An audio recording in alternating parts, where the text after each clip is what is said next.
Hello everyone, it is mine, Thomas. This is my third time starting the intro of this video. I hope you all are having a great day. And it's actually a very beautiful day today here where I'm at. I got something pretty good to talk to you guys about. I mentioned it in the last video about sort of the conception of freedom that I have, the conception of freedom that is the most important. That is the Christian conception of freedom, which is the topic of this video.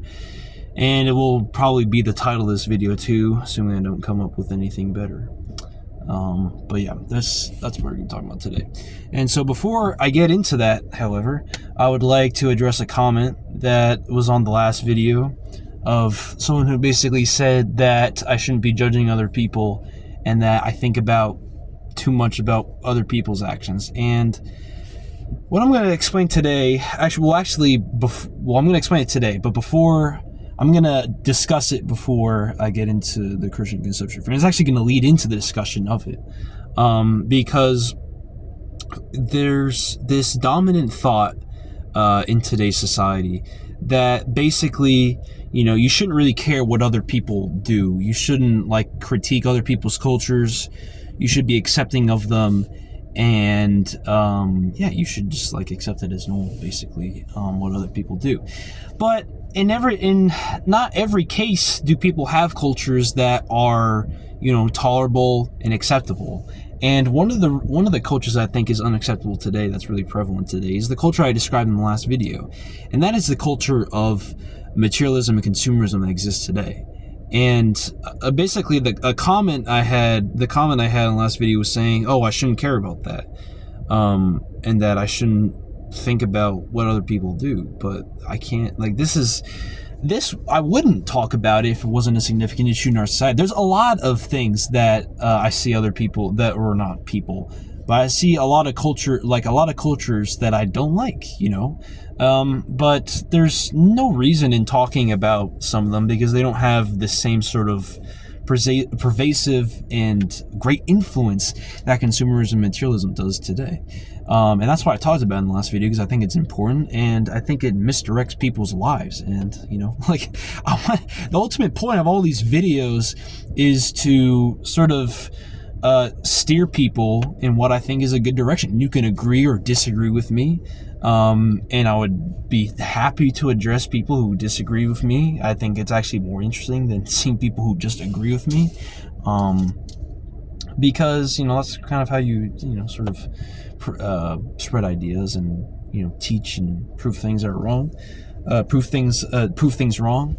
And so the point is these videos. And when I talk about sort of behaviors or things that people do, I'm not attacking a particular person or groups of people. I'm also talking about a culture, because one of my main positions that I hold, I think this is critical to everything, is that, all these sort of issues, everything is predicated upon culture, and which represents an authority, by the way, kind of connects with what I was talking about in the last video about authoritarianism and how it's the dominant thing in the world. Culture is really the main authority in the world, and people might think, "Oh, I don't have a culture." Well, you have some cultural influences. You might not think you're a part of a culture, but you have some cultural influences, or you maybe have a culture of your own. Your own sort of, I don't know, mishmash of different ideas or whatever. But they're going to resemble something at the end of the day. They're going to resemble something that exists today in the wide sense. And so that's really the main point of all these videos, is to talk about these cultural things. And again, I don't want to be seen as someone who's obsessed with what other people do. And I actually called myself before, I said other people. It's not necessarily other people. I just see this exhibited in certain people. So it's not necessarily something it's not a person thing. It's a cultural, sort of big thing. Because again, we all answer to some authority in culture. Culture is sort of central authority for pretty much everyone at the end of the day, regardless if you're whatever. You can be anything. You could be anywhere in the world. You can be any religion, any gender. You can have any ethnic background, whatever. Everyone answers to some sort of authority. You could be a Catholic, you could be an Orthodox Christian, you could be a Jew, you could be a Muslim, you could be a secular materialist, you could be a libertarian. And libertarians, yes, they do have cultures. That's another thing I'll probably discuss in the future, is like cultures and ideologies, how those sort of kind of come together. So that'll be in another video. Just wait a second.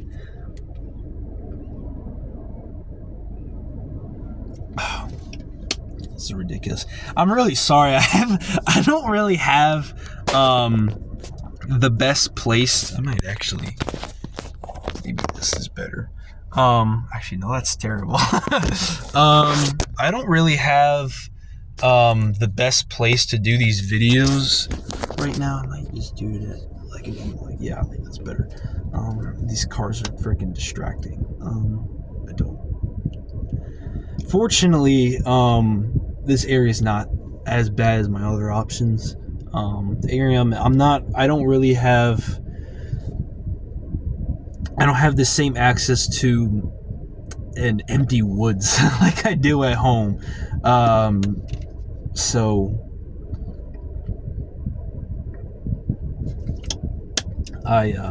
pretty limited in what I can do. Hopefully I will be able to find a better place soon. So, but yeah, anyways, besides the location discussion and my everything else, the culture and authority or whatever, the main thing I want to talk about today is what I think. This is sort of my central position I have, and it's the Christian conception of freedom. And, well, the obvious question is, what is the Christian conception of freedom, and why is it good? Why is it important? Well, in order to prove that it is important, you have to be a Christian. So that's kind of the first step. I'm not gonna try to do that in this video. I think there's better qualified people who can better convince you of being a Christian. But if you're a Christian, even if you're not a Christian, I still recommend watching this video, because I think this really is the core thing, I'd say, behind Christianity, because it involves one of the central tenets, or one of the main ideas of Christianity, and that is the problem of sin. And so the Christian conception of freedom is basically, I'm going to discuss that later on, how it differs from the freedom that we think of today. But what the Christian I keep adding so many qualifications and side notes, but again, the main idea of the Christian conception of freedom is that you are basically free from the shackles of sin, basically, and that you can live your life basically close to God, and then you can follow His word as much as possible, and that really entails basically being sinless. And obviously that's not fully possible, but you can be free in different points in your life. There are moments in your life where you actually are not completely weighed down by sin, because there are times in our lives where we do good things, where the Holy Spirit does work through us, and we actually do good things with our time, and we do good things for sinless reasons. So, like, for example, there's people who do good things just to be perceived as a good person. So, like, someone who donates to charity, someone who I don't know, picks up, I don't know, like, if they're at like a church or something and they arrange like a circle of chairs and they put away all the chairs, or they bring all the chairs out, or something like that, or they buy gifts for people and they send letters and all this stuff. And I'm not saying that's not a good thing, but what I am saying is, when people do that, there's some element. I'm not saying it's the same amount in every case, but there's some, sinful sort of notion behind this, and a lot of it at the end with these sort of things really boils down to pride. At the end of the day is the main thing, because people do these things so they can be perceived as good, and the main point of being prideful is so you can be seen good, basically. So yeah, that's that's an example of like somewhere where you wouldn't have that Christian sense of freedom. A case where you would is if, I don't know, I've had similar experiences where you sort of feel free from lust. You don't think of, porn, or think of, having sex with women, or, doing a whole, I don't need to describe all different things, but, not doing these sort of hedonistic, lustful things. And like, yeah, people can feel free to not do that. It's just like how you can feel free to not be angry in some cases. And you don't even think it in your mind too. That can happen too. Obviously, again, very limited. I don't want to make it seem like, because I know this is like within Christianity, this is a sort of controversial thing, but you can do sinless things in your life. Not a lot of things that people do that we do are sinful, or they rest upon some sinful idea in our head or something. And another distinction to add is this is actually very important, actually, and this kind of differs from the freedom that people talk about, the sort of conception of freedom that exists in the modern world, is it's not just a physical freedom, it's actually a psychological and mental freedom, because sin really originates in the mind with a lot of things that you do. Like, for example, in the Sermon on the Mount, Jesus talks about how if you, like, just looking at a woman and having these lustful thoughts for her, that itself is a sin too, because those thoughts lead to sin, and those things are sinful inherently itself. It's not like, this is like, it's only in my mind. It does count, because it's a reflection of your soul and who you are. And I'm not trying to cast judgment, because I'm guilty of the sin of similar things, and worse in some cases, and so was like literally everyone that's ever existed in human history. We've all had some level of sin we've done in our life, and that does originate in our mind. Ultimately, that's really the origin place. So the Christian conception of freedom it's not just a physical thing as much as it is also psychological and mental. And so when you have this combined, you're free in the physical and the mental sense. That's really the true Christian conception of freedom. You're free from sin, and you can pursue God freely. You don't have to be weighed down by sin, and ultimately that's the most important thing. Because one of the things that, and I'm gonna get into this now, I guess, because I feel like I've given a pretty good description of what this is. How this differs from the sort of secular way of freedom today is it's really just a physical thing. It's not really so much mental. And like, for example, like a lot of freedoms that we have in the United States today, that people talk about, like the First Amendment, like freedom of the press, freedom of speech, freedom of religion, freedom of assembly, and I'm forgetting one, I don't remember. I think it's freedom to petition. Yeah, freedom to petition, probably the least useful one, honestly. Honestly, most of them are pretty useless, ultimately, except for, I'd say, speech and freedom, speech and religion, I'd say. But I can talk a lot about that. But anyways, the point is that this sort of secular sort of idea of freedom, or like people think having free time, quote unquote free time, is freedom. I don't really think free time actually exists, and that might sound scary, like to think that you don't have any sort of free time, but like, I mean free time as in like, like what you do with time is worth something. Like, you don't, like, when you spend time on something, you're losing out on something else, if you know what I mean. Like, even if, I have free time, I can do whatever I want. Well, what are you doing with that time? What are you losing out on? Like, it's not inherently free, but yeah, that's a sort of side distinction I have. But yeah, actually, sorry. What is this freaking person doing? Leave me the freak alone. Sorry, anyways. So this sort of secular modern conception of freedom, because another thing is like that was such a terrible progression.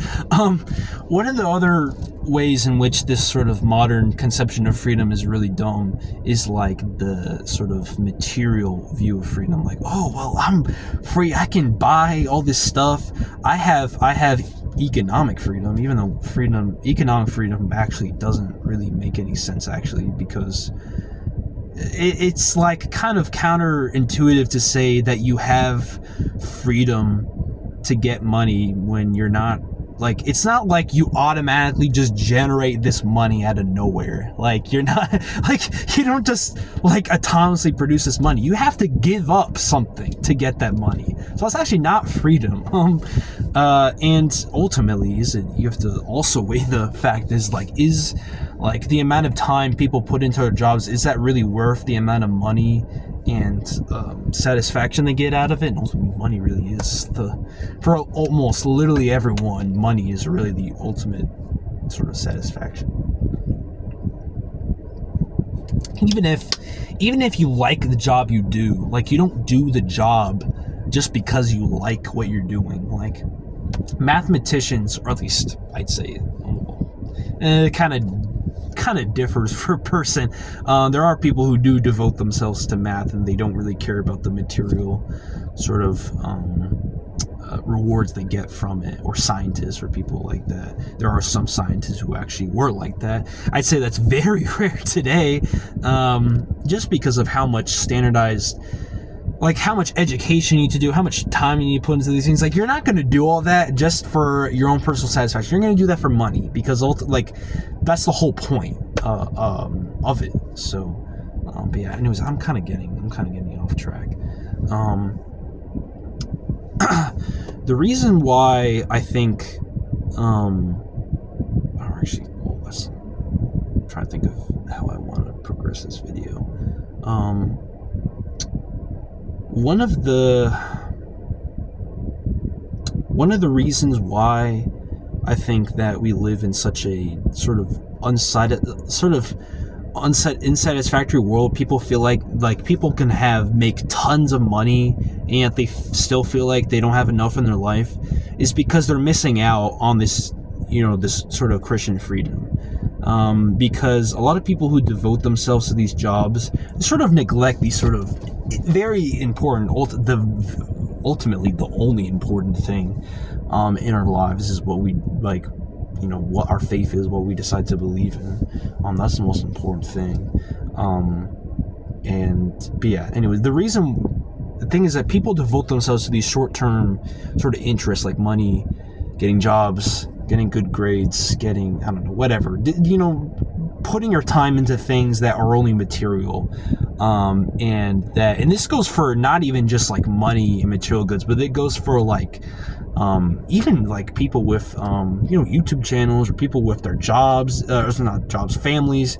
Like, people will just like this might sound kind of bizarre, but there are people who kind of have their families as these idols, where it's like, oh, well, look at all these things I do for my family or whatever, and they put so much time into their family. Like, what, like, they only care about like the effort they put into, like, I don't know if you get what I'm saying, but like, people who basically sort of treat their families of like their idols, like the central thing in their life. I'm not saying that's a bad thing, but what I am saying is people sort of miss out on the critical point of having those things. So for Christians, having a family is not just so you have something to devote yourself to. It's so you can raise more followers of Christ. Like, that's literally the most important thing in providing a decent standard of living and really just leading your children in the path of God. That's the most important thing. So really, that's the whole point of marriage, is to have children, to do these things, having a family and doing all those things. Because the family is really, I mentioned in the last video, one of the main authorities you can have in your life is your family, and that's where people get their religion from, like me and many other people. And there are a lot of people who actually, well, there's obviously some cases where they don't. But yeah, that's just sort of giving the point is that there are things that like people devote themselves to that are not ultimately the most important things in their life. And so I think the Christian conception of freedom, understanding it and applying it to your life, is really the most important thing, because it really it's sort of the ultimate state of being you can be in, because that's basically following Christ. That's what the Christian conception of freedom is following Christ. And literally it's literally Christianity. What is more important than following Christ and believing in him? There's literally nothing more important. So that's why I think it's really important. And these idols of this modern sort of secular freedom that exists today is a complete waste, and it's a joke, honestly. Like people like fetishize American freedoms like they're so great and supreme. Like, oh my God, look at all these other countries, they have no freaking freedoms. I'm not saying other countries are better either, but what I am saying is the United States is not so much more free than, like, I don't know, the UK is. Like, the UK doesn't have the same level of freedom of speech, not even close, as the United States does, for example. But, like, does that, like, really, like, obviously I'd rather live in the United States, like, to have the freedom of speech we have here. But is that, like, is that tainted? Like, is that like what I want to look at as like pure success, the most important thing? No, it's not. Because the most important thing, again, is this Christian conception of freedom. And so people, instead of, following that sort of standard freedom, people follow these American, sort of secular things. And that's another thing people freaking constantly forget, and a lot of conservatives like to forget, is that we inherently live in a secular country. We've never been a governmentally religious country. Especially, like, if you look at the founding fathers, their like religious affiliation, like Thomas Jefferson was an agnostic, for example, or not agnostic, he was a deist. He was a deist, basically someone who believed that, like, God exists, but he doesn't care about what happens on earth, and that he sort of just lets things happen, and he stopped caring years ago. So that was Thomas Jefferson's view of God. Like, that is not in line with a lot of people's views of God today in the Republican Party, like among conservative people. So, like, our country's always been a secular country. Our country was predicated upon things in the Enlightenment. We've never had obviously we've had different levels of Christian influence in our society. I'd say today is like rock bottom, the lowest we've ever had.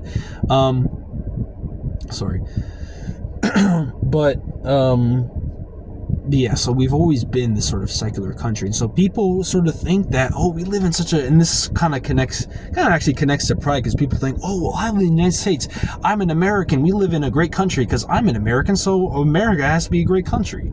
But a lot of things in the United States that are like professes these sort of core great tenets, they're not good, or they're not necessarily that they're not good, but they're not critical to life. They're not like the American conception of speech is not like the most important freedom we have or we can pursue in our life or have in our life. The most important freedom is the Christian conception of freedom. And again, I hope I've described that well enough to all of you watching this video. And so this, again, this secular materialist, and the freedom of speech isn't inherently materialist, but this sort of secular view of freedom, this sort of secular freedom that exists in the United States, and this in the materialist sort of view of freedom, like, I have financial freedom and all this crap, that is not that stuff, like achieving that and like having that in my life is not like the core good thing I want to pursue in my life. It's this Christian conception of freedom that I've described well enough to all of you watching the video. I feel like there was something else I was going to say.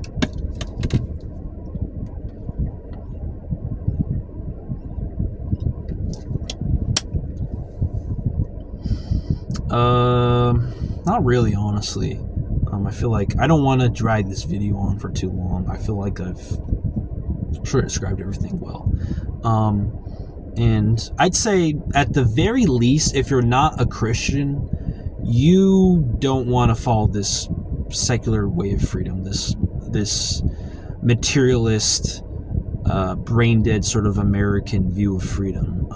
If you're not a Christian, I'd say that's the main takeaway you want to take from this video. And also, to just learn more about Christianity and to just be more open to it. Because I definitely, I used to be that way kind of in the past, but I've since turned around. So, and I pray that all of you watching this video who, I pray anyone who is a Christian watching this video, I hope you're strengthened in this idea. I hope you've actually learned something from this video. Hope this has been helpful. And if you're not a Christian, I pray that you can learn about Christianity, and you can also just steer away from these sort of idols of freedom that we have today, and sort of realize how meaningless and ridiculous it is. And if you want to read more about a sort of secular view, more sort of secular critique against this sort of freedom, I'd recommend reading Ted Kaczynski, then his Manifesto on Industrial Society and its Future. He has his own conception of freedom that he sort of views as coming through this thing something he calls the power process. I'm not going to explain it in this video, but I'd say it is something worth reading about, and I think it is worthwhile if you want to look at it. It's sort of a useful sort of secular sort of view that I think it's pretty useful. I hope you would look into that too, but don't get too deep down in the rabbit hole with that. But just to reiterate again, just reject these secular views of freedom, embrace God, and just live a great life through that. Just have this, follow this Christian conception of freedom, which is critical to life. So yeah, that's what I want to talk about in this video. That's really it. I don't really have anything else to say. But yeah, I hope you all have a wonderful day, and that at least learned something from this video. And pray all of you can just pray all of you who are Christians, you can be stronger in that fact, and that people who are not, pray that you can become Christians. So yeah, that is all for this video. And again, have a wonderful day.